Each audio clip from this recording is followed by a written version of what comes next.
ভিডিওর টাইটেল এবং থাম্বনেইলে ঠিকই দেখেছেন আপনি, 1 জানুয়ারি থেকে হোয়াটসঅ্যাপ আর চলবে না। মানে অসংখ্য হ্যান্ডসেটে হোয়াটসঅ্যাপ আর জানুয়ারি মাসের পর থেকে চলবে না। আর কোন কোন হ্যান্ডসেটে জানুয়ারি থেকে হোয়াটসঅ্যাপ আর চলবে না এবং তাদের কি করণীয়, এখন সেটা ঝটপট বলে দিচ্ছি। আপনি যেটা করবেন, আপনার ফোনের সেটিংসে চলে যাবেন। আমি আমার ফোনের সেটিংসে চলে যাচ্ছি এবং সেটিংসের ওপরে যে অ্যাবাউট ফোন আছে এখানে ট্যাপ করছি। আমার ফোনে দেখতে পাচ্ছেন অ্যান্ড্রয়েড ভার্সন হচ্ছে 13, যেটা 2022 সালের প্রথম দিকে রিলিজ হয়েছিল। এখন আপনার ফোনের অ্যান্ড্রয়েড ভার্সন যদি হয় 4.4, মানে অ্যান্ড্রয়েডের যেটা কিটক্যাট অ্যান্ড্রয়েড ভার্সন, সেটা যদি হয়, যেটা কিনা রিলিজ হয়েছিল 2013 সালের শেষের দিকে।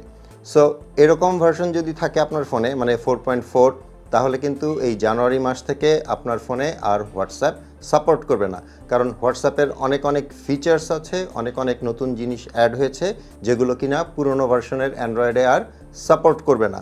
ব্যাপারটা যদি আমি সিম্পল সেন্টেন্সে বলি, তাহলে জিনিসটা এরকম দাঁড়ায়, মোটামুটি 9-10 বছরের পুরনো যেসব অ্যান্ড্রয়েড ফোন আছে সেগুলোতে আর জানুয়ারি মাস থেকে হোয়াটসঅ্যাপ চলবে না।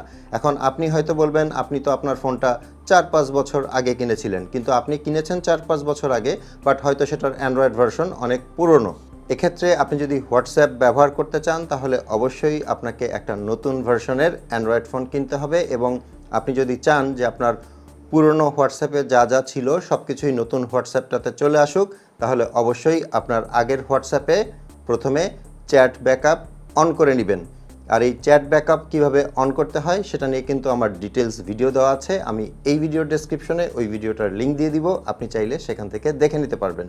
এখন এই গুরুত্বপূর্ণ ভিডিওটা অবশ্যই আপনি আপনার টাইমলাইনে শেয়ার করে দিবেন, যেন অনেক মানুষ এই ব্যাপারটা জানতে পারে। ভিডিওটা ভালো লেগে থাকলে একটা লাইক করে দিবেন। আপনাদের সাথে আমার দেখা হবে পরের ভিডিওতে ইনশাল্লাহ। সে পর্যন্ত সবাই ভালো থাকবেন। আসসালামু আলাইকুম।